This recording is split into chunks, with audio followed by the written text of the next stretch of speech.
শাবনূর, তুমি আমার সাথে আমার মেয়ের মতন ছিলা। অনেক সময় মেকআপের প্রবলেম, এটা প্রবলেম, আমার ছেলে বলতো, আমি বলে দিতাম তুমি তোমার মাকে নিয়ে তো আসতে পারতা, তুমি যদি জড়িত না হও। কিন্তু আমরা তো পরে আলামত টের পেয়েছি। সালমান শাহ মৃত্যু কারণ হচ্ছে শাবনূর। শাবনূরকে আপনারা ধরেন, শাবনূরের কাছে সবকিছু বের হবে। শাবনূর অবশ্যই জানি, অবশ্যই দায়ী, কারণ শাবনূরের সাথে আমার ছেলে কোনো প্রেম ছিল না। শাবনূর আমার ছেলের উপর নির্ভরশীল ছিল।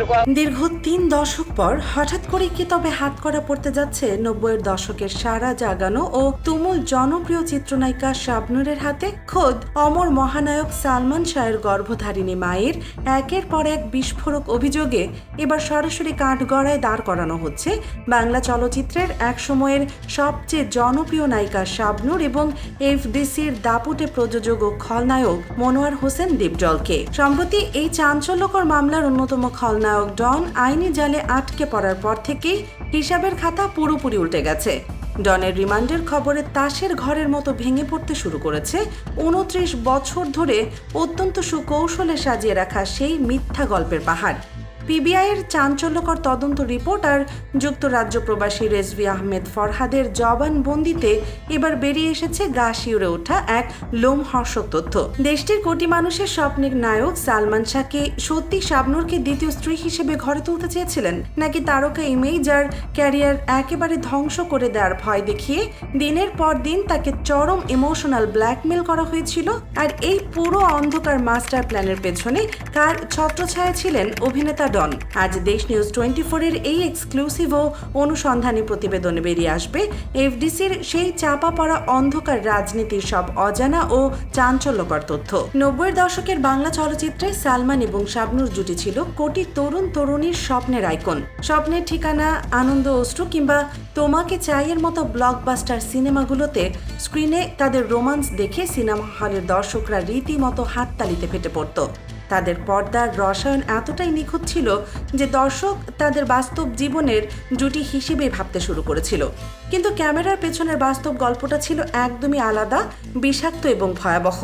কাজের জায়গায় গড়ে ওঠা সম্পর্ক যখন ধীরে ধীরে ব্যক্তিগত জীবনের সীমানা ছাড়িয়ে যায়, তখন সাজানো গোছানো সংসারে আগুন লাগতে খুব বেশি সময় লাগে না। পিবিআই তাদের দীর্ঘ তদন্ত প্রতিবেদনে স্পষ্ট করে দাবি করেছে সালমান শাহের সেই অকাল এবং রহস্যময় পরিণতির অন্যতম প্রধান কারণ ছিল চিত্রনায়িকা শাবনূরের সাথে তার অতিরিক্ত ঘনিষ্ঠতা ও জড়িয়ে পড়া। সিনেমার ভাষায় যাকে বলা হয় স্ক্রিন কেমিস্ট্রি, সেটি বাস্তব জীবনে পরিণত হয়েছিল এক বিষাক্ত এবং প্রাণঘাতী ফাঁদে। তদন্ত প্রতিবেদন এবং সেই সময়কার প্রত্যক্ষদর্শীদের সাক্ষ্য থেকে জানা যায় ১৯৯৬ সালের দিকে সালমান শাহ নাকি শাবনূরকে নিজের দ্বিতীয় স্ত্রী হিসেবে বিয়ে করতে চেয়েছিলেন।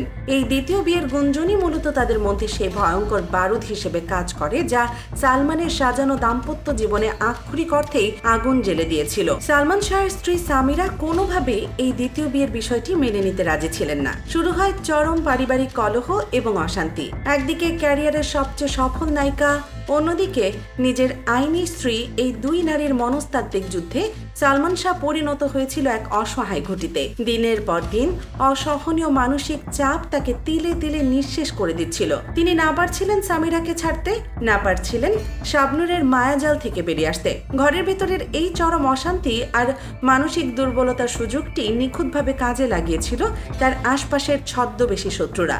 যুক্তরাজ্য প্রবাসী এবং ওই মামলার অন্যতম অভিযুক্ত রেজভী আহমেদ ফরহাদ তদন্তের সময় এমন এক চাঞ্চল্যকর তথ্য সামনে আনেন যা পুরো হিসেব নিকেশ নিমিষে পাল্টে দেয়। রেজভীর জবানবন্দি অনুযায়ী শাবনূর নাকি সালমান শাহকে দিনের পর দিন চরম ইমোশনাল ব্ল্যাকমেল করতেন। ক্যারেক্টার অ্যাসোসিয়েশন বা মানহানির ভয় দেখিয়ে মানুষকে নিজের কবজায় রাখা অন্ধকার জগতের খুব পরিচিত একটি কৌশল। একজন শীর্ষ তারকার কাছে তার সামাজিক ভাবমূর্তি বা ইমেজ তো সব, সেই ইমেজ ধুলোয় মিশিয়ে দেওয়ার ভয় দেখিয়ে কি তবে সালমান শাহকে মানসিকভাবে পঙ্গু করে দেওয়া হয়েছিল? তাকে কি আত্মহত্যার প্ররোচনা দেওয়া হচ্ছিল, নাকি এটি ছিল আরো বড় কোনো ষড়যন্ত্রের অংশ?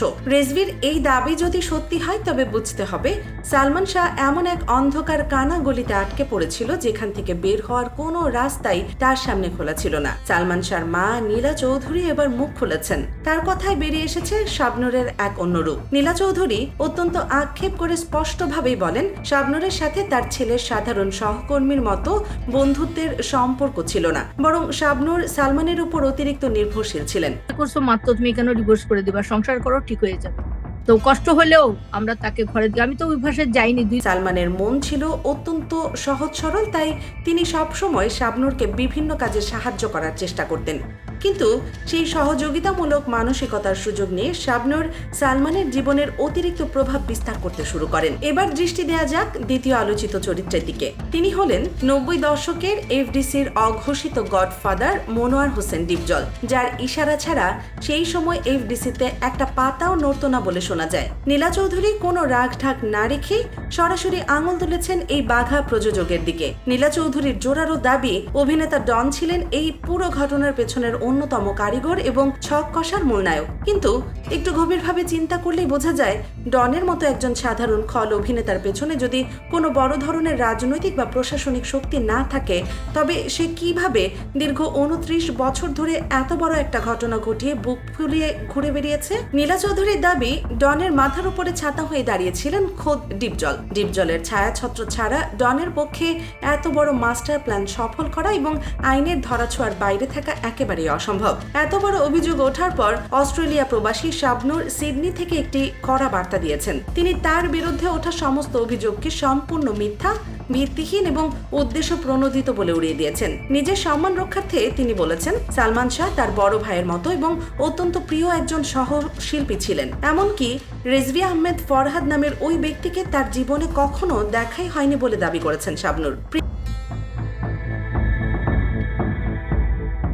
টিম, দ্বিতীয় বিয়ে বা ব্ল্যাকমেইলের সমস্ত তথ্যকে তিনি নিছক বানোয়াট গল্প কাহিনী বলে আখ্যা দিয়েছেন। অন্যদিকে মনোয়ার হোসেন ডিপজলও গণমাধ্যমের কাছে তার বিরুদ্ধে ওঠা অভিযোগগুলোকে গভীর ষড়যন্ত্র বলে দাবি করে আসছেন। তবে সচেতন মানুষ এখন আগের চেয়ে অনেক বেশি সতর্ক। ডন আইনের জালে আটকে যাওয়ার পর থেকে পুরনো সেই সিন্ডিকেটের ভিত্তি পুরোপুরিভাবে নড়ে গেছে। 29 বছরের জমাট বাঁধা বরফ এখন গলতে শুরু করেছে।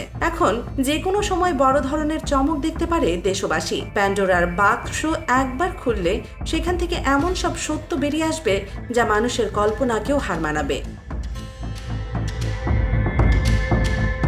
সত্যের জয় তো একদিন হবে, আর সেদিন অপরাধীদের কেঁদে কুল কিনারা পাওয়ার আর কোনো উপায় থাকবে না। সুপ্রিয় দর্শক, শাবনূর এবং ডিপজলের বিরুদ্ধে ওঠা এই চাঞ্চল্যকর অভিযোগগুলোকে আপনি কিভাবে দেখছেন? ডনের রিমান্ড কি পারবে প্রকৃত সত্যকে দিনের আলোয় নিয়ে আসতে? আপনার মূল্যবান মতামত অবশ্যই আমাদের কমেন্ট বক্সে লিখে জানাবেন। দেশের বিনোদন জগৎ এবং সমসাময়িক সব এক্সক্লুসিভ খবরের আপডেট সবার আগে পেতে দেশ নিউজ 24 চ্যানেলটি এখনই সাবস্ক্রাইব করে বেল আইকনটি বাজিয়ে রাখুন। সত্য ও ন্যায়ের পথে সবসময় আমাদের সাথেই থাকুন। ধন্যবাদ। সারান দরজাটা না লাগাইতো তাহলে বোধহয় আরো অনেক আলামত নষ্ট হয়ে যেত, ঘর থেকে এগুলো বার হয়ে যেত। এই তো এটা মনে হয়। তারপরে জানলাম, মেডিকেলে গিয়ে জানলাম ইমন মারা গেছে।